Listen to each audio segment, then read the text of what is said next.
오늘 우리 엘리야 이야기 좀 나눠볼 건데요.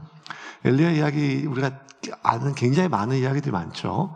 오늘 먼저 그 초입 부분입니다. 엘리야가 등장해서 아합에게 아주 오랜 동안 비가 내리지 않을 것이다. 당신이 그토록 하나님이 금하시는 우상과 악한 온갖 것들로 인해서 하나님 진노하시고 이 땅에 당신으로 인해서 당신이 이 땅에 허락한 그 우상으로 인해서 비가 오지 않을 것이다. 그렇게 경고했어요. 그 서슬프른 아합에게. 그렇게 경고하게 시킨 뒤에 하나님은 엘리야에게 빨리 도망가라고 또 얘기하셨어요. 그래서 그리시네가로 도망을 가라. 가면 아무것도 없는 광야에 물 하나, 시내 하나 있는데 그 그리시네에서 그 시내 물을 먹고 내가 까마귀를 보내서 너에게 고기와 떡을 먹게 하겠다고 말씀해 주셨어요. 한동안 그렇게 지내면서 비가 너무 안 오니까 이제 마시던 그리시네 물이 다 말랐어요. 그러자 하나님은 엘리야를 저 사르밧 지역으로 가라. 가면 한 과부에게 내가 너에게 먹을 것을 주게 하겠다. 명령하겠다. 그 가서 지내게 하라. 그래서 그 말씀을 듣고 사르밧 지방으로 가니까 마침 한 과부가 있어요. 아들 하나 키우는 과부에게 나에게 떡 하나 식사를 좀 대접하라고 얘기하니까 과부가 안 그래도 지금 기근이 들어서 먹을 게 하나도 없고 우리 굶어 죽기 직전인데 겨우 아들 하나, 요 빵 하나, 떡 하나 만들어서 주었고 먹이온 뒤에 죽으려고 마음 먹고 있다고. 이 말은 안 주겠단 말이죠. 예. 그거 듣고 달라 하면 그건 뭐 선지자고 뭐고 아니죠. 예. 그러니까 근데 그거 달라 그래요 엘리야가. 예. 꼭 그걸 먹어야겠대요. 그래서 그거 걱정하지 말고 가져와라. 그렇게 했는데 그 말에 그 사르밧 과부가 순종을 해요. 순종을 하니까 엘리야의 말대로 그 집에 있는 그 쌀독, 이게 곡식가루 있는 독과 그다음에 기름독이 기근이 끝날 때까지 마르지 않고 세 식구, 엘리야까지 세 식구가 계속 잘 먹고 살았어요. 이 정도면 해피엔딩인데 이 인생시사 호사다마라고 그게 잘 있다가 뭐 아들이 시름시름 앓다가 갑자기 심해졌어요. 그래서 죽었어요. 그러니 이 과부가 이 엘리야한테 아주 난리를 칩니다. 왜 우리 집에 와서 우리 아들 이렇게 죽게 했냐. 엘리야 그 얘기를 다 듣고 죽은 아이를 데리고 자기 방에 데려가서 하나님께 기도했더니 죽은 아이가 살아났어요. 그걸 보고 나서 그 과부가 뭐라 얘기하는가 하면 당신 진짜 하나님의 사람입니다. 그리고 당신 입에서 나오는 모든 말이 하나님의 말인 줄 이제 알겠다. 이렇게 고백하면서 오늘 본문이 끝이 나요. 이렇게 하면서 설교 끝내면 딱 좋겠죠. 바로 기도하면 24절입니다. 마지막 고백 한번 보겠습니다. 여인이 엘리야에게 이르되 내가 이제야 당신은 하나님의 사람이시요 당신의 입에 있는 여호와의 말씀이 진실한 줄 아노라 하니라. 자, 엘리야 24절 다시 한번 볼까요? 네. 엘리야에게 이르되 이제야 당신은 하나님의 사람이시오 당신의 입에서 나오는 여호와의 말씀이 진실한 줄 아노라. 이제야, 그 전까지는 뭐 알았지만 이제 진짜 알았다는 거죠. 하면서 하나님의 사람이라는 거예요. 엘리야가 선지자인 줄은 알았어요. 그러니까 마지막 남은 생명 같은 그 한 줌의 양식을 달라고 했을 때 내어줬겠죠. 순종하고 하나님 뜻인 줄 알고 하나님이 어떻게 하실 걸 보기 위해서 그렇게 했죠. 하지만 이제 죽었던 자기 아들을 다시 살아나는 마지막 그 장면 속에서 이 여인이 당신 진짜 하나님의 사람이라는 거예요. 당신 입에서 나오는 말이 진짜 하나님 말임을 내가 이제 안다, 믿겠다 이렇게 얘기를 했어요. 아니 뭐 선지자가 하나님의 사람인 거 당연한 거 아니겠어요? 그런데 이게 당연하지 않은 시대의 이야기라는 거예요. 엘리야가 살고 있는 시대는. 엘리야가 지금 살고 있는 이 시대는 사르밧 과부가 살아가고 있는 이 시대에는 선지자라고 다 하나님의 사람이 아니라는 거예요.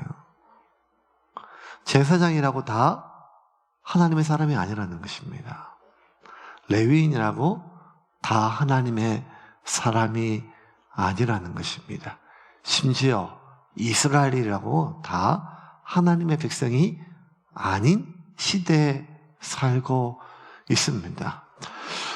어쩌면 그런 관점에서 봤을 때 예수님께서 이렇게 말씀하셨거든요. 말세의 마지막 때에 믿는 자를 보겠느냐. 그럼 어쩌면 목사라고 다 하나님의 사람이 아닌 이 시대에 교인이라고 성도라고 다 하나님의 사람이 아닌 이 시대에 과연 하나님의 사람이란 어떤 걸까요?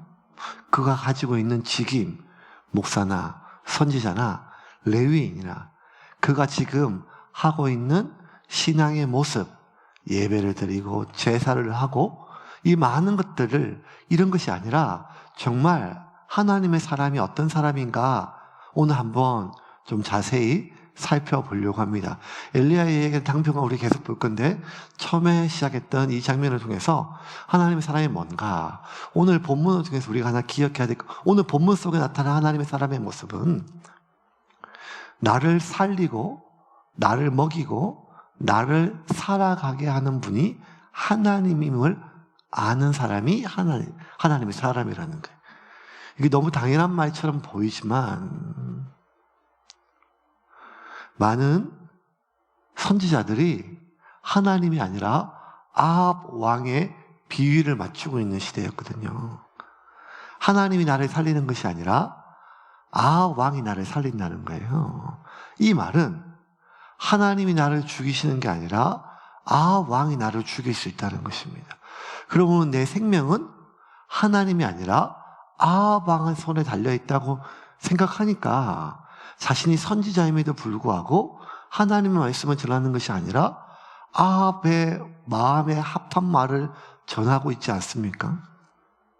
근데 선지자는요, 아니 하나님의 사람은 자신을 먹이고 입히고 자신의 삶을 지금 주관하는 존재가 내 앞에 있는 그 누구가 아니라 이 땅에 있는 모든 사람들의 생명을 살릴 수도 있고 죽일 수 있는 그 왕이 아니라 오직 하나님이 나를 먹이고 나를 살리고 나를 내 삶을 인도함을 확신하는 사람이에요.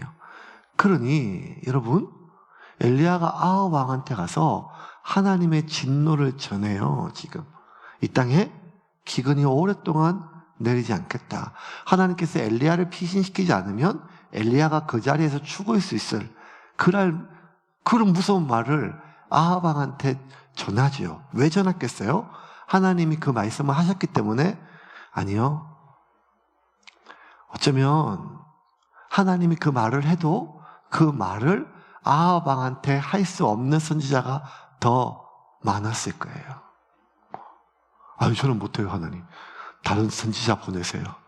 딴 사람 보내세요. 그 말 전하면 제가 죽는데요.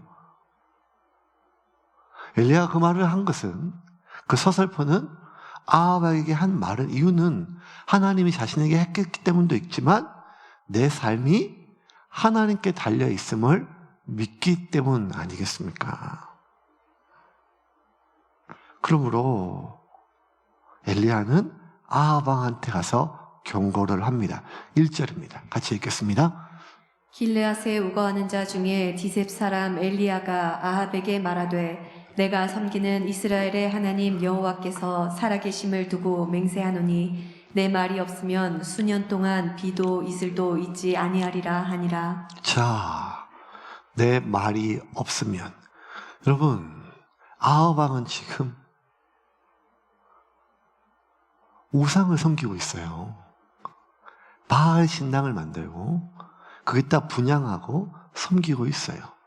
그런데 하나님 말이 내 말 하나님 말 아니면 그 누구의 너희가 아무리 제사를 지내고 분향을 해도 소용이 없다는 거예요. 이 말은 진실로 엘리야는 자신의 생명이 하나님께 달려 있음을 믿기 때문이 아니겠습니까? 내 삶이 누구한테 달려 있는 것, 저와 여러분 하나님께 달려 있다는 것 우리 지극히 알잖아요. 그리고 지금 사무엘 상하, 열왕기 상하 어떤 본문을 건드려도 하나밖에 없어 주제는. 이 세상은 하나님의 손에 달려 있다는 것. 내 삶은 하나님의 손에 달려 있다는 것. 그것을 우리가 믿지만 그것을 믿기 힘든 세상 속에 살아가고 있기 때문에 우리가 두 발을 딛고 또 우리가 세상을 살아가는 이 세상은 하나님이 아니라 보이지 않는 하나님이 아니라 눈에 보이는 내 통장의 잔고와 내 생업과 생존과 또 삶의 많은 것들을 붙잡고 있는 그것에, 그 사람에게 무언가에 달려 있는 것처럼 보이는 이 시대 속에서 어금니를 꽉 깨물고 내 밥줄을 쥐고 있는 마음과 틀어지는 한이 있다 할지라도, 아니 그 사람과 관계가 끊어지고 내 삶의 터전을 잃어버리는 그런 말을 하나님의 말씀이라고 전할 수가 있겠을까요? 참 쉽지 않죠. 근데 엘리야는 믿었어요. 내 삶은 하나님께 달려있다는 거예요. 내가 먹는 건 떡을 먹지만 이 떡은 곡식이 만들고 이 곡식은 하나님이 비를 내리셔야 자라게 한다는 거예요.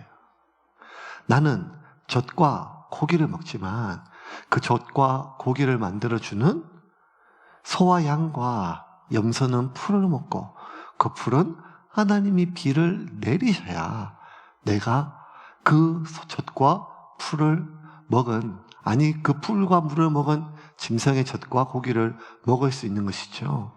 그러므로 자신의 생명은 지금 내 앞에 달려있는 그 아합 왕이나 자신 수많은 짐승들을 거니고 있는 그 사람이나 많은 곡식을 모아둔 그 사람에게 달려있는 것이 아니라 하나님이 나를 먹이심에 대한 그 확신이 누구보다 엘리야는 있었습니다. 그런 엘리야에게 하나님은 멀리 아합으로부터 도망가서 그 아무것도 없는 시냇물밖에 하나밖에 없는 그릿시냇가로 그 광야로 숨으라 하십니다. 그리고 그곳에 가면 내가 너를 먹이겠다고, 까마귀를 통해서 너를 먹이겠다고 약속해 주십니다. 2절부터 4절입니다. 같이 읽겠습니다. 여호와의 말씀이 엘리야에게 임하여 이르시되 너는 여기서 떠나 동쪽으로 가서 요단 앞 그릿 시냇가에 숨고 그 시냇물을 마시라. 내가 까마귀들에게 명령하여 거기서 너를 먹이게 하리라. 까마귀들에게 명령하여 거기서 너를 먹이게 하리라. 여러분, 오늘 기억해야 될 첫 번째, 하나님은 하나님의 사람을 먹이십니다. 그런데 직접 먹이시는 것이 아니라 까마귀들을 통해서 먹이십니다. 까마귀가 사람을 먹일 수 없는 것 우리 알지 않습니까? 사람의 썩은 고기를 파먹는 그게 까마귀예요. 마지막 죽는 순간까지도 까마귀는 피하고 싶은 그러한 흉조입니다. 그런데 가장 나에게 해가 될 것 같고 보기만 해도 나의 죽음을 상징하는 그 까마귀를 통해서라도 하나님은 우리를 먹이신다는 거예요. 누구를 먹이는가 하면 하나님을 확신하고 신뢰하는 사람을 하나님은 먹이신다는 거예요. 이걸 빨리 경험할수록 참 인생이 편해질 수 있습니다. 사실 먹고 사는 문제만 우리가 좀 자유로워져도 얼마나 우리가 비참하고 비굴한 삶으로부터 또 위선적이고 거짓된 양심의 내가 위배되는 불편한 삶으로부터 벗어날 수 있겠습니까? 돈 걱정 없이 우리가 일하지 않고 좀 편하게 살고 싶은 그런 욕망도 있지만 우리가 믿음으로 말씀대로 살고 싶은데 어쩌면 믿음대로 말씀대로 살지 못하는 두 가지는, 하나는 내 속에 있는 욕망이고 또 하나는 구차한 우리의 생존 본능 아니겠습니까?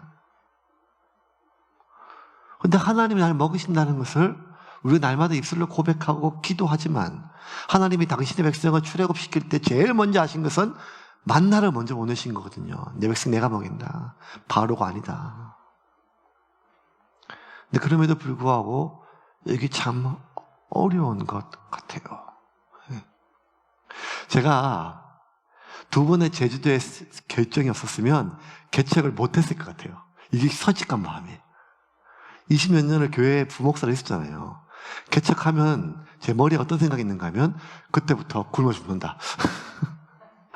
왜냐하면 안양에 있을 때부터 주변에 이제 노회에 이제 많은 개척교회 목사님들을 제가 있을 때 안양 석수교 목사님 섬기셨거든요. 한 달에 한 번씩 개척교회 목사님 오시면 이제 같이 좀 기도회 하고 식사 대접도 하고 또 사실은 이제 이렇게 뭐 조금이라도 돈을 좀 돌리려고 그 모임을 시작을 했어요. 그럼 제가 이제 그 모임이 생겼는데 10년, 5년, 15년 지나도 교인들 10명, 뭐 5명 이렇게 함께 목회하시는 분들이 존경스럽기도 하지만 참 무서워 보였어요. 왜냐하면 저기 내 모습이 될까 봐. 이게 참 나쁜 마음이죠. 네. 그래서 마음속에 어떤 마음을 다짐했는가 하면 죽어도 개척 안 돼. 죽어도 개척 안 돼. 뭐 이런 마음을 가졌던 것 같아요. 근데 제주도 몇 번 갔잖아요. 제주도는 물론 뭐 낚시도 있지만 월급 없는 삶을 살아야 되잖아요. 네. 갈 때 진짜 비참한 마음으로 마지막 동전까지 딸딸 모아가지고 진짜 2011년도에 제주도 갈 때는 진짜 그 대리 작업통에 놓고 어떤 마음을 가졌는가 하면 내가 진짜 인간의 존엄성을 지킬 수 없을 때 이걸 사용하자. 두 아이의 아빠로서 뭐 그런 비장한 마음으로 갔는데 신기한 거는 그 1년 동안 살 동안 하나님께서 진짜 사람 까마귀를 보내주셔가지고 매달 아니면 육지에서를 부르셔가지고 또 강의도 하고 한 달 그 재미가 있어요. 그때 제가 알았어요. 하나님은 꼭 하루치만 준다는 거. 이 만나가 이게 참 골치가 아파요. 아니 내일 거라도 먹으면 오늘은 자기 편안하게 오늘 배불리 먹으면 사실은 좋잖아요. 덩다시 배불리 사는데 그런데 오늘 먹었다고 내일 먹을 수 있는 건 아니니까 내가 그냥 다음 달 내년 아니라도 내일 먹을 거라도 좀 만나해. 그것도 오늘 먹고 남은 것 좀 모아놓으면 그러면 내일 그거 내가 하나님 버리겠다는 게 아니라 오늘 밤에 잠이라도 좀 편하게 자겠다. 이게 너무 소박한 마음 아니겠어요? 근데 하나님 참 야박한 룰을 정하셨어요. 당일만. 그래서 예수님조차도 아버지 하나님 닮아가지고 우리한테 기도를 다 가르치실 때 우리에게 일용할 양식을 아니 월용할 양식도 아니고 월용할 양식이 얼마나 좋아요. 그런데 일용할 양식을 구하게 하시고 이런 걸 보면 근데 어쨌든 그때 제가 좀 제 마음에 이런 배포가 생겼어요. 뭔가 하면 하나님이 먹이신다. 하나님 먹이신다. 그게 저한테는 참 목회를 하고 하는데 굉장히 큰 힘이 됐던 것 같아요. 그 어떤 것에 물론 매이죠. 매이는데 그 마음의 깊은 속에 하나님이 굶기지 않으신다. 내 자식들을 비참하게 하시지는 않으신다. 라고 하는 그 하나님이 약속한 적은 없는데 저 혼자 그런 생각이 갖는 수도 있고 어쨌든 그 경험이 그게 뭔가 하면 믿음이 아니고 까마귀를 경험했던 것 같아요. 까마귀. 근데 한번 뒤집고 나보면 고등학교 1학년 때 제가 목사가 되겠다고 결심한 이후부터 지금까지 보면 항상 그 까마귀들이 있었어요. 내가 그게 까마귀로 인식을 못했고 당연한 것을 여겼죠. 근데 정말 절박한 상황이 되니까 그게 까마귀임이 느껴지더라고요. 그리고 그 까마귀는 그 사람이 아니라 하나님의 손길이 얼마나 감사한지 모르겠어요. 하나님의 그 임재는 그 새벽에 홀로 기도할 때보다 까마귀가 갖다 주는 고기를 먹을 때 더 하나님의 임재가 느껴져요.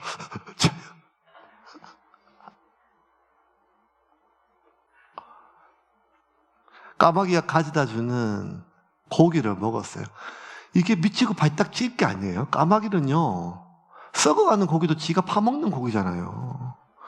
지 입에 물고 있는 고기를 지가 안 먹고 줄 수가 있어요?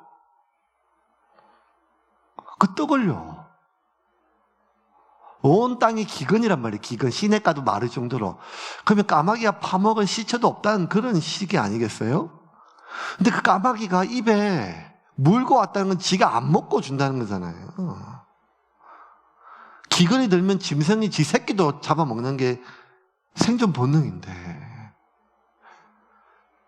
그 까마귀의 입에 물고 온 고기를 엘리야가 먹으면서 그 어떨 때보다 하나님의 임재를 경험했어요. 하나님의 임재. 하나님 날 먹이신다. 하나님이 날 살리신다. 그리고 지금까지 내가 먹었던 모든 것들은 하나님이 먹이신 거구나. 이게 엘리야에게 깊어지고 더 깊어졌습니다. 하나님은 엘리야의 까마귀에게 4절 다시 한번 4절 아까 제가 봤던 4절. 그 시냇물을 마시라. 내가 까마귀들에게 명령하여 거기서 너를 먹이게 하리라. 하나님은 우리를 먹이실 뿐만 아니라 하나님은 당신의 백성을 먹이게 명령을 하십니다. 까마귀에게조차도. 그래서 하나님은 그것이 시냇가든 아니면 사물이든 아니면 동물이든 심지어 사람이든 사르밧 과부가 먹이라고 명령을 하세요. 여러분, 제가 봤을 때 제일 말 안 들을 사람이 이 사르밧 과부 아니겠어요? 아들 줄 거예요, 아들. 자기 먹으려고 하는 게 아니에요, 지금. 그러니까 지금 먹고 죽으려고 한다는 말, 이제 먹고 죽겠다는 거죠. 죽기 전에 아들 입에 하나 밥 한 끼 지어 먹이고 죽겠다는 거예요. 이거 얼마나 처참하고 비장한 상황이에요.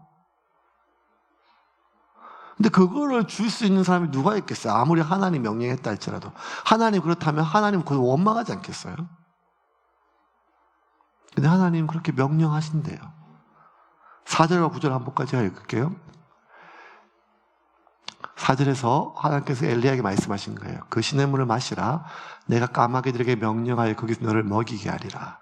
9절에는 너는 일어나 시돈에 속한 사르밧으로 가서 거기서 머물라. 내가 그곳 과부에게 명령하여 내게 음식을 주게 하였느니라. 네.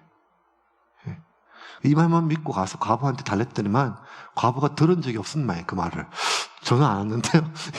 왜냐하면 달라고 했더니만 줄 수 없다고. 나 굶어 죽는데 이거 먹고 죽으려고 한다. 이런 걸 보니까. 하나님께서 뭐라고 얘기하는가 하면 내가 명령하겠다는 거예요. 그 사람이든 짐승이든 심지어 까마귀를 할지라도 시냇가를 할지라도 내가 명령해서 너를 먹이게 하겠다는 거예요.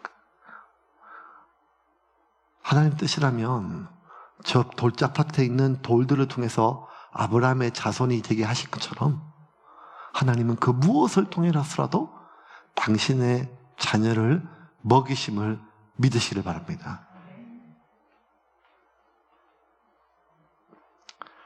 엘리야는 까마귀를 통해서 시내를 통해서 그 시냇물이 자기를 먹이는 것이 아님을 알았어요. 까마귀라 자기를 먹이는 것이 아님을 알았어요. 하나님이 자신을 먹이는 것을 알았어요. 그러니까 하나님이 자신을 먹이심을 확신하니까 자기가 어제까지 먹었던 시냇물이 마르자 오늘 마실 물이 없게 되자 광야에서 물이 없으면 죽잖아요. 그런데 오늘 어제까지 먹었던 물이 말라도 엘리야는 그 시냇물에 화내지 않았어요. 그 시냇물이 자기를 먹인 게 아니니까요. 엘리야는 하나님이 자기를 먹이시는 줄 아니까 엘리야는 그 까마귀의 비위를 맞추려고 애쓰지 않았어요.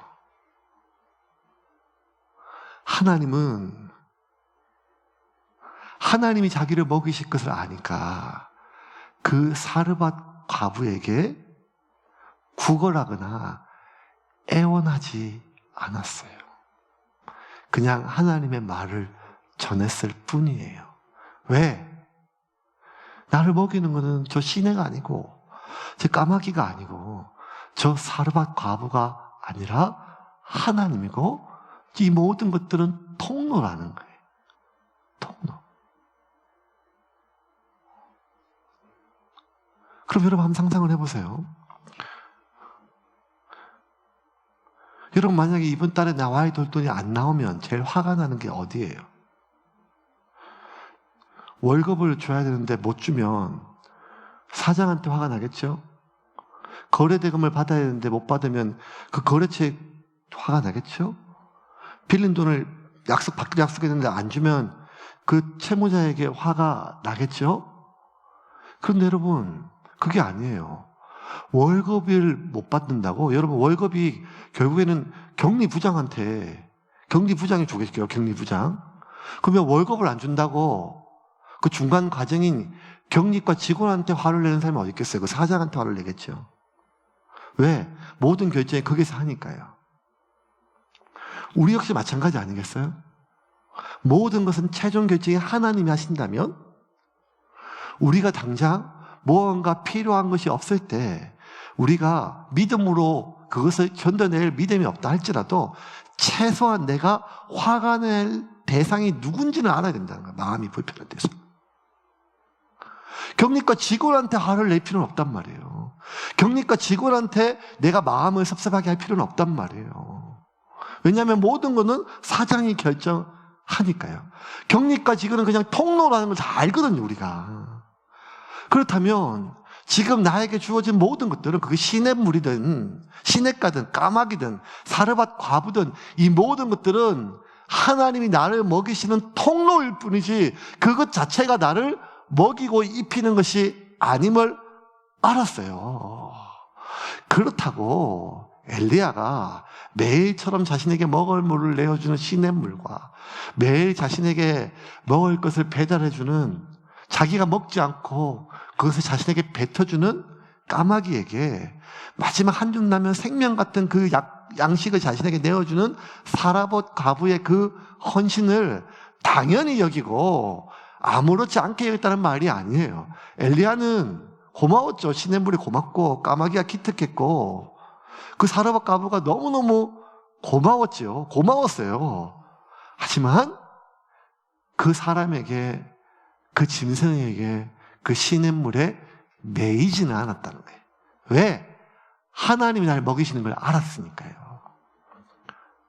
하나님이 나를 먹이시는 걸 우리가 날마다 확신하지 못하면 우리는 그 통로들에 매이게 돼요. 야, 이 시냇이 마르면 어떡하냐. 야. 매일매일 말라간다. 매일매일 말라간다. 어쩌면 좋겠나. 야, 까마귀가 오늘 날개짓이 좀 시원찮더라. 야, 저거 50개 나와가지고 내일 못 오면 어떡하나. 뭐 이렇게 걱정하지 않았었어요. 여러분, 우리가 무엇인지 매이면요, 매이는 그 대상에게 비굴해져요. 비겁해져요. 우리가 무엇이든지 매이면요, 내가 매인 그 대상한테 어쩌다 보면 서운한 마음이 들고 어떨 때 서운함을 넘어 배신감에 분노가 올라올 때가 있어요. 왜? 나를 먹이는 것이 하나님이 아니라 저니까, 저 사람이니까, 이것이니까, 이 사람이니까 라는 마음이 자꾸 강하게 들면 그 사람한테 이것에 내가 매이게 되면 어쩔 수 없이 그 상황이 악해질까봐, 그 사람의 마음을 잃을까봐 내가 비굴해져요. 불안해져가지고.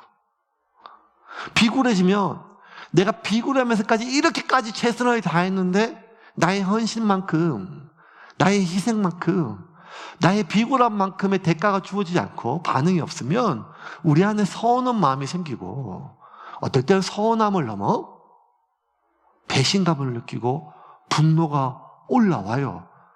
그래서 여러분, 사표 낼 때 이렇게 내는 사람이 어디 있어요? 다 이렇게 되지.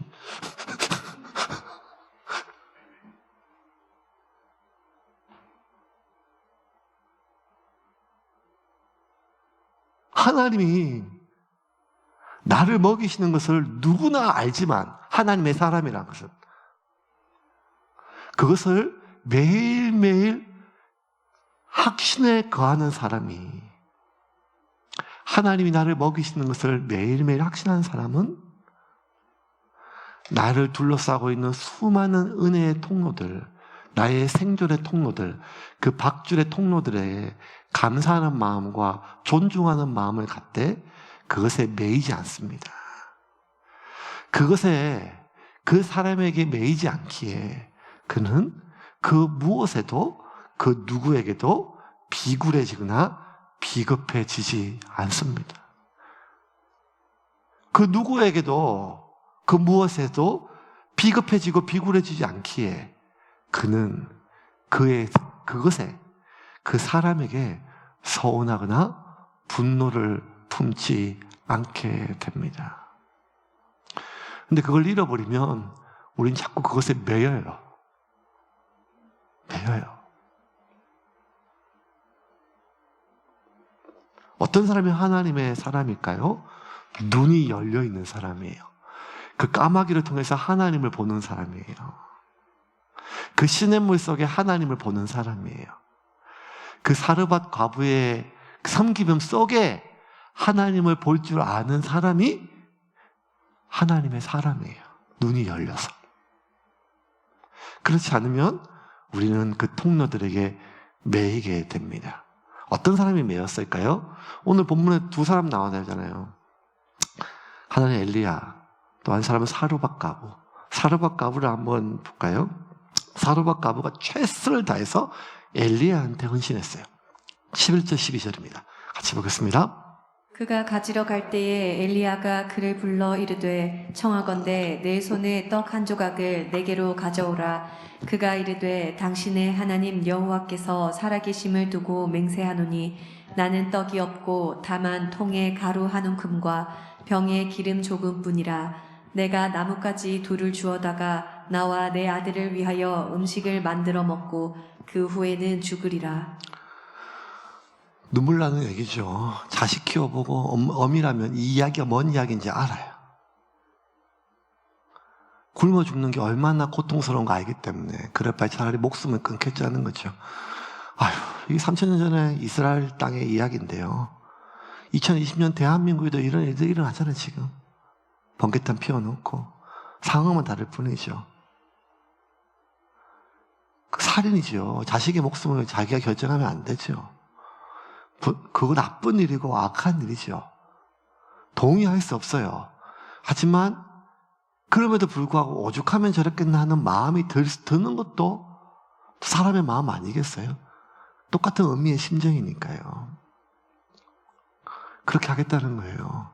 그러니 내 새끼 목숨 내가 끊기 전에 마지막 이 한 줌으로 밥 한 끼 지어서 떡 하나 만들어서 먹이고 그렇게 숨을 끊으려고 마음 먹는 그 절박함, 그 절망감, 그 비극, 그때 모질어요. 뭐가 모진가 하면 엘리야가 그거 가져오라는 거예요.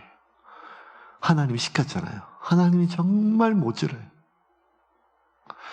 결국 그 마지막 명령에 엘리야가 하나님의 사람이고 하나님 명령하셨다고 하고 하나님이 내가 그 여자에게 명령하겠다 하니까 그 사르밧 과부 역시 하나님의 말씀인 걸 알았어요. 하지만 순종할 수 없죠. 근데 순종했어요.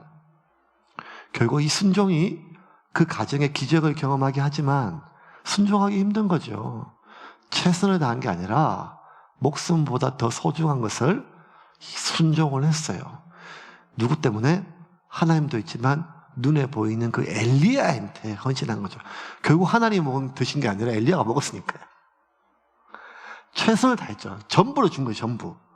아니 과부의 두 랩들은 전부지만 이 사람 생명을 준 거죠. 아니 더 정확히 하면 자식의 목숨을 준 거예요. 그러니까 얼마나 엘리야한테 최선을 다했습니까? 13절과 14절입니다. 같이 읽겠습니다. 엘리야가 그에게 이르되 두려워하지 말고 가서 내 말대로 하려니와 먼저 그것으로 나를 위하여 작은 떡 한 개를 만들어 내게로 가져오고 그 후에 너와 내 아들을 위하여 만들라. 이스라엘의 하나님 여호와의 말씀이 나 여호와가 비를 지면에 내리는 날까지 그 통에 가루가 떨어지지 아니하고 그 병에 기름이 없어지지 아니하리라 하셨느니라. 자, 엘리야 이 말을 믿을까요 말까요? 고민하다가 믿고 떡을 만들어서 엘리야를 먹여요. 엘리야를 먹여요. 옆에서 지켜보겠죠. 정말 기름이 계속 나와요. 기름. 여러분 기름 여기서 무슨 해표식용 이렇게 생각하면 안 돼요. 그 히브리인들에게 있어서 생명이에요. 생명. 이 떡과 기름은요. 곡식과 기름은요. 마르지가 않아요. 쌀떡의 쌀이 끊어지지가 않아요. 계속 나와요.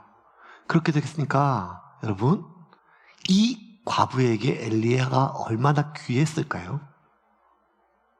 엘리야가 다른 집 가도록 이제 곡식이 쌀떡에 쌀이 많으니까 다른 집도 한번 가시죠 이렇게 보냈을까요? 불안하죠. 엘리야 가면 이거 끊어질 거 아니겠어요 이거? 그러니까 비 오기 전까지는 계속 엘리야를 붙잡아 놔야 되지 않겠어요? 왜? 하나님의 사람인가 아는데도 엘리야가 이 기적을 행한 것처럼 보이니까요.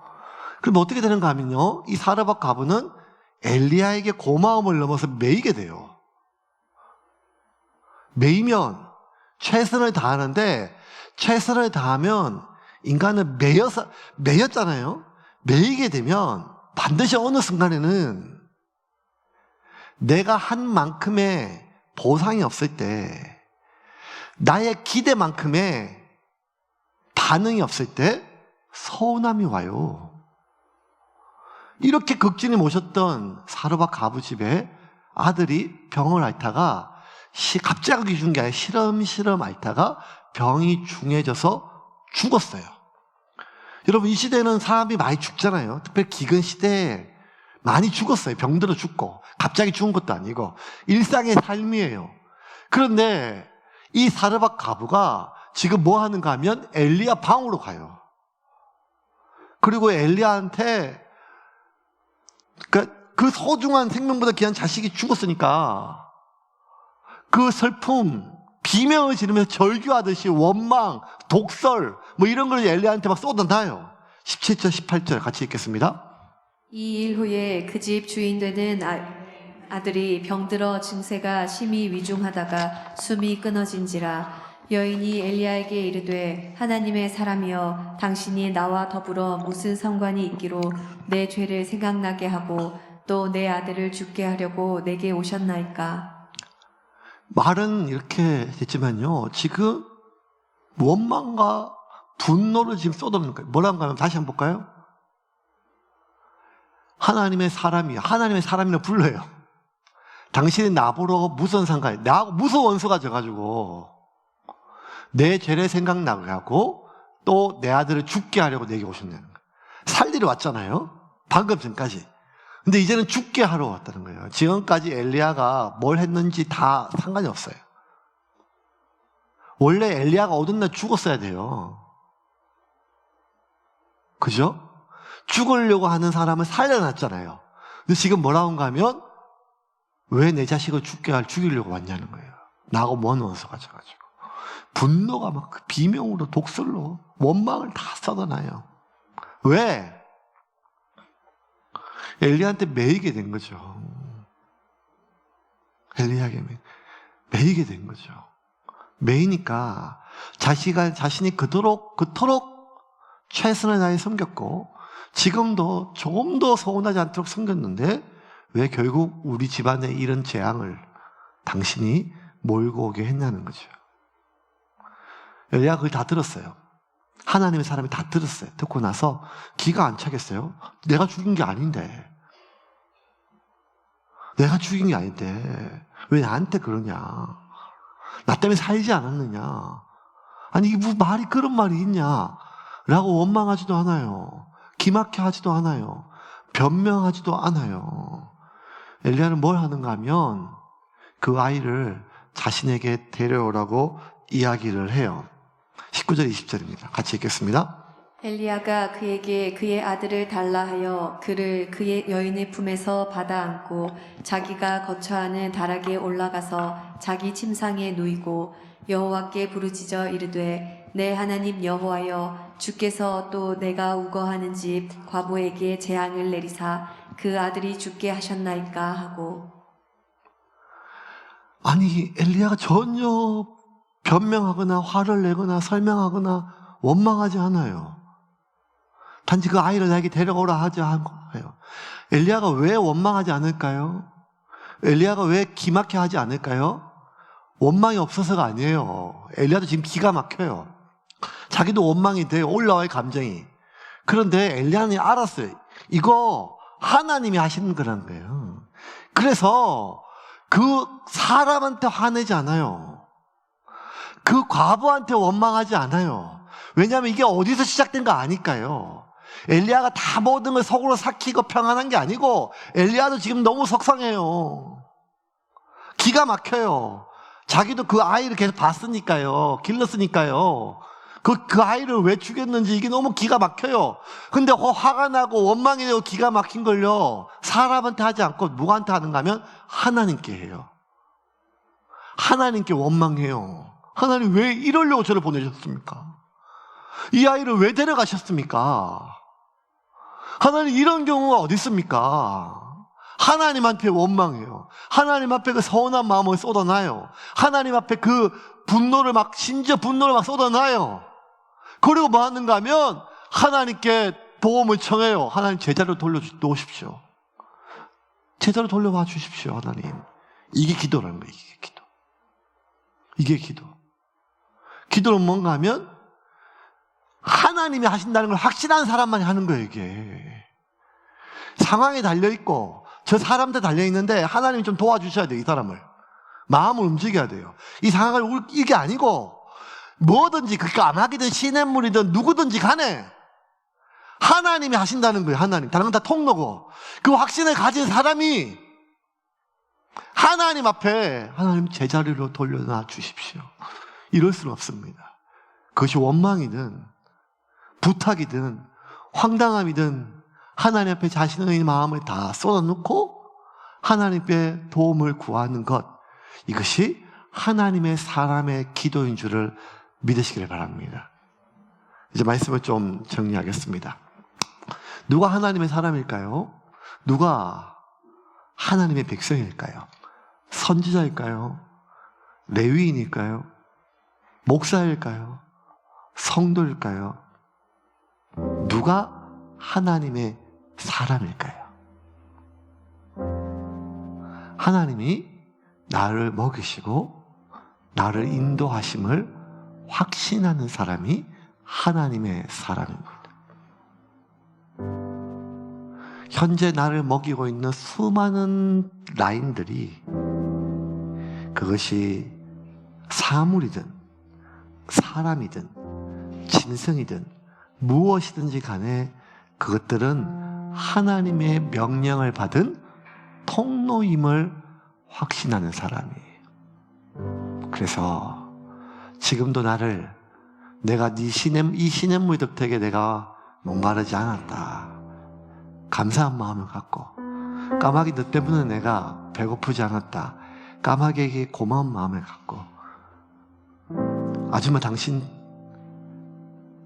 때문에 내가 살 수 있었습니다라고 고마운 마음을 갖지만, 그 모든 것들을 움직인 것은 하나님임을 확신하며 그 사람에게, 그 짐승의 그 무엇에게 매이지 않은 채 비굴해지지도 분노하지도 서운해하기도 비겁해지지도 않은 채 오직 하나님의 섭리를 살펴보려고 하고 눈을 크게 뜨고, 어떤 상황이 벌어지든 어떤 반응이 나타나든지 간에 지금 이 상황에서 하나님의 섭리는 무엇이며 지금 이 반응 속에 하나님의 섭리는 무엇인지를 찾아보기 위하여 애쓰는 사람, 그 사람이 바로 하나님의 사람입니다.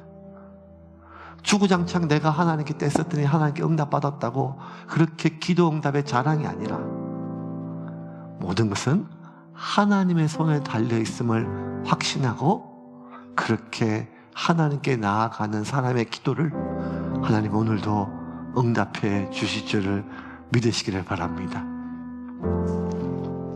사장한테 화가 나야 돼요. 경리과 직원한테 사정할 필요가 없다는 것입니다. 우리 삶의 모든 생사를 주관하시는 그 하나님 앞에 우리가 믿음으로 나아갈 때 그 누구도 그 무엇에도 비거래하지도 않고 두려워하지도 않는, 세상이 감당치 못하는 하나님의 사람으로 살아가기를 주님의 이름으로 축원합니다.